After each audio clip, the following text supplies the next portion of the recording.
Welcome to Birth Your Way, Fort Collins. I am thrilled today to have the Peaceful Birth Company team back for part 2 of our interview.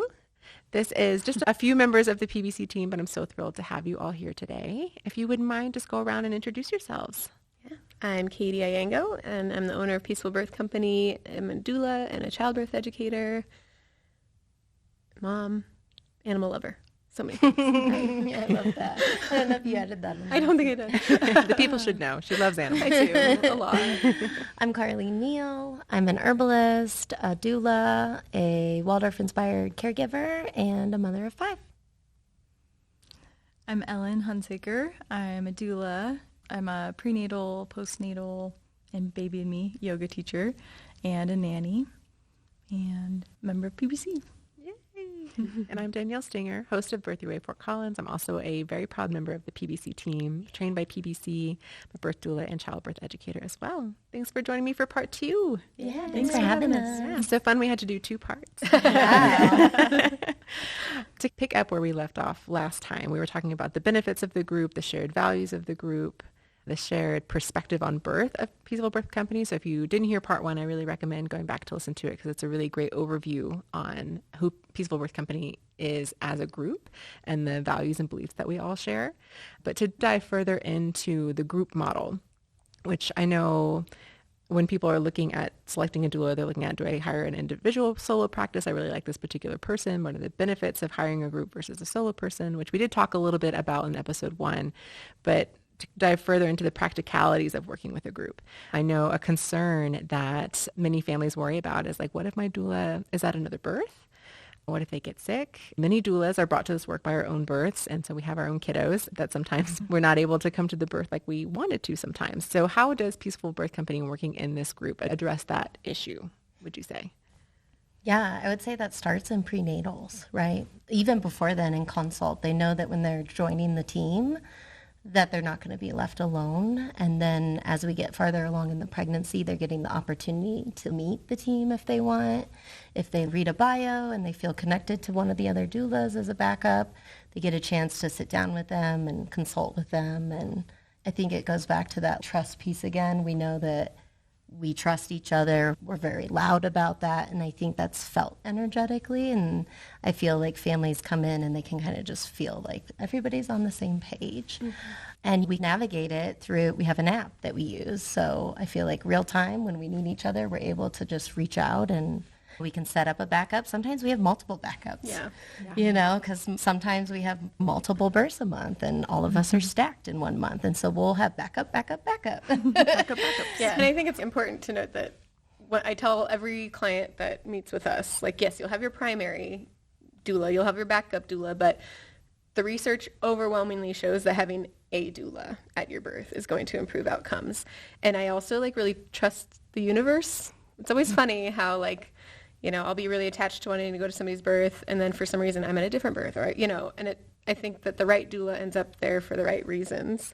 And like Carly was saying, we all really trust each other to hold our clients and take good care of them. And I think a solo doula practice, I would hope, still has a backup option, right? It might be another solo doula, that type of thing. But like Carly said, there's been many times where maybe it's a long birth and you've had to kind of run through doulas or people are sick or whatever.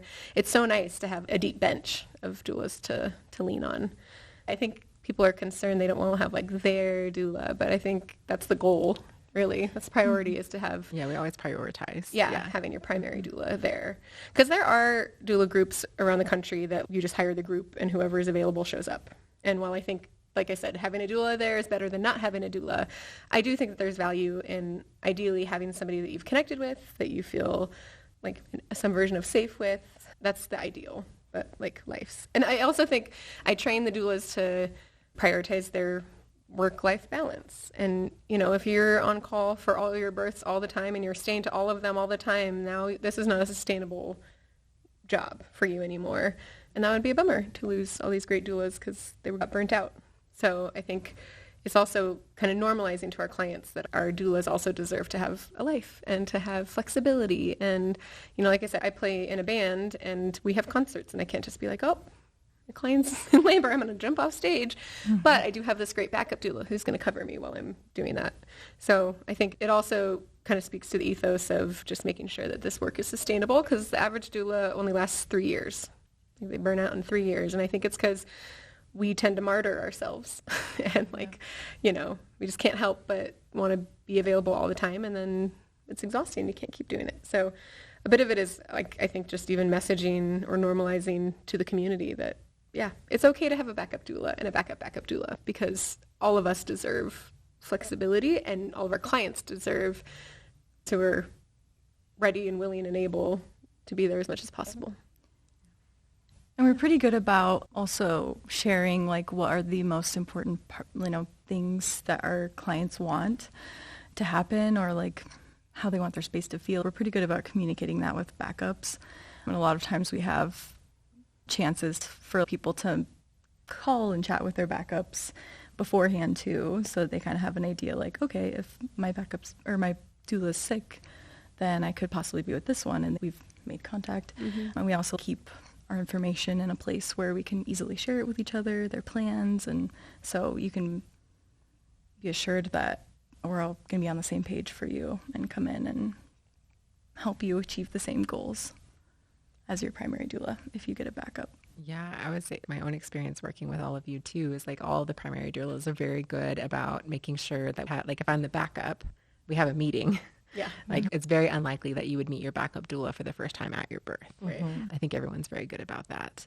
And also from like a practical logistic level, we have a CRM at PBC. Like we have a shared software where all of our notes go into about what clients prefer, what we talked about in our last meeting. Like, so if your backup doula and your backup to your backup has access to that if needed. And if you consent to it, of course. Right. I was going to say, in a HIPAA compliant way. Yeah, it's a very HIPAA compliant. But yeah, I think that's a really unique thing about Peaceful Birth Companies, that you invested in that kind of infrastructure so that there is a seamless handoff if needed within the group. Yeah. Yeah, and then just remembering that, I think of doulas similar to midwifery care in the sense of like the intimacy of it. You're building that relationship prenatally and you become really close. You spend a lot of time one-on-one. It's not just 10 minutes and we're gone. And maybe we don't make it to your birth, but we are checking in maybe the next day. We are visiting you maybe the next day. We're going to your postpartum visits. So the care doesn't end just at the birth. We are continuing care. And usually more so than not, the backup is coming with too, because they have that experience with them and they generally want them to be there as well. So. Yes. Oh, yeah. Yeah. If a backup comes to the birth, like anytime I'm a backup, I just come to postpartum because I want to see them. See how they're doing. We went through something together. Yes. Yeah. And then we touched on this just a little bit, but how would you say as a team, we all collaborate and support each other behind the scenes to make sure that families get consistent care? I mentioned our CRM where we have our notes, but beyond that, what other things do we do? Yeah, I feel like Slack is. Yep, we use Slack to message each other and communicate, and the beauty of that is it's organized into channels, so like ADHD brains like mine can not get totally overwhelmed by everybody talking, and it makes it where we can support each other in a unique way like that. We try to get together and support each other in more like emotional, social ways, but it's hard. We're all busy doulas. A lot of people have other full-time or part-time jobs, have kids, so it's hard to get together in those ways. And then I also think it's sharing of knowledge and resources, like, hey, did you see that new thing that came out? Or, hey, I worked this birth with this doctor and learned this thing. And just kind of sharing those experiences. I mean, it's so valuable that it's like I see doulas not on PBC coming to PBC doulas to ask us those questions and to like pick our brains because they know that we have this hive mind of support and information. So I think that'd be it a lot. I mean, I can't tell you how many times I've like left a birth and called somebody on the team just to process. That is so helpful, just to like just know that you have anybody on the team who will answer the phone in the middle of the night and just let you talk through that, knowing how important that can be after you leave a birth. We call them doula debriefs sometimes. Yeah. I've been on both sides of that. Yes. Very helpful. I think the shared training too. Like you're getting people who are all trained the same way, have the same value set. Yeah. Absolutely. What would you say is a good fit for PBC? Which families? That goes back to just, for me, all are welcome. Like I feel that I've just had such a variety of Yeah. clients, really. Different religions, different belief systems, different values. And I'm just like a social little butterfly. And I'm like, here I am with all my information. And because of that, I think that benefits me. Like it's easy for me to talk to people and be with people. And, I respect and honor people's different values. And that's how I kind of feel about it. I feel like it's just that piece of like being, Yeah, I think there's so many of us yeah. that, like we had said, there's kind of a doula for everybody possibly on the team. So it's hard to say, like, who's the right family. I mean, I guess it would just be, like, people who are, like, wanting kind of the best experience for themselves, because we do tend to, like I said, ask questions and challenge belief systems and do these things to make sure that trauma is minimized in the birth. But like if somebody comes to us and is like, I don't want to know anything, don't talk to me about anything, I don't want you to advocate for anything. I mean, we could probably still be their doula, but they're not getting the best use of us as their doulas. So yeah, I think and because of the community we've built, I do think the hope is that people feel safe coming to us and being in community with our community, And so people that are open-minded and loving and that type of thing. Yeah. I was going to say people who want to like really engage with what we have to offer because we know that these things can be like so beneficial for the time period, of having kids and the community. Like if we offer it, we want you to use it if that's something that you want. You don't have to, but like, maybe people who want to engage with the community or, be as educated as you can going into birth for your own benefit and for everybody's. Like everybody would benefit from all of our clients, like participation in community, like what they can bring to specific people and couples, and it's all beautiful. So I think something that's important to add to that we haven't really talked about is we also focus on the partners.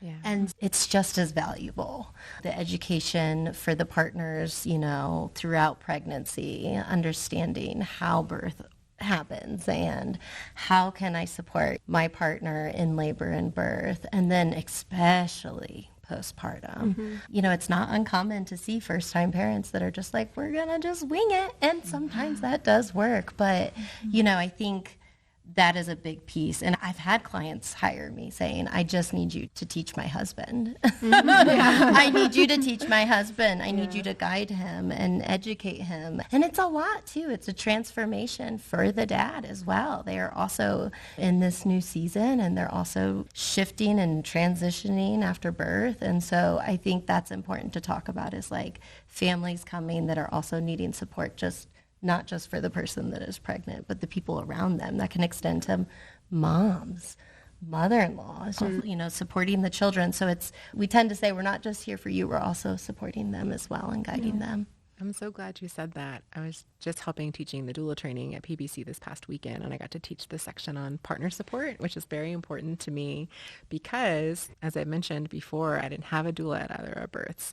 And my husband and I talked about it, and he was like, well, I'm going to be your support person. We kind of had that conversation. I was like, yeah, you are. But he was the first one after the unmedicated VBAC. He was like, would have loved a doula.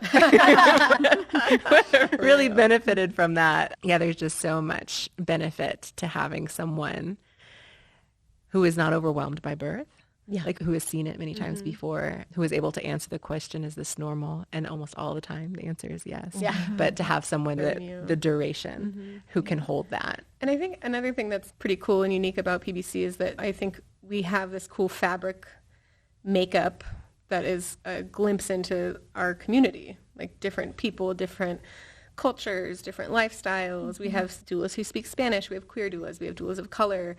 Like you said, different religions and values. And so it makes it to where not only do you have this person who understands the landscape of birth and understands the process, you have someone who can then translate it to your lived experience because they potentially have a similar lived experience. And I think that's so huge. And so that's like when, it's like what type of family would be a good fit. It's like, well, it's less about that. And it's more about making sure that you find the right doula for you. And PBC happens to have that diverse team and a lot of different options who can serve your partner, your extended family, your kids, your dog, your like whatever. We are gap fillers, as it were. And I think it's unique that we have doulas who can show up in pretty special ways because of the different lived experiences and the different perspectives. And we talk about, like you said, a lot of us come to this through having kids, but we have doulas who don't have kids, which I think is also really valuable in a lot of different ways. So I think it's cool because our community can kind of cherry pick what makes sense for them and what makes them feel the most supported.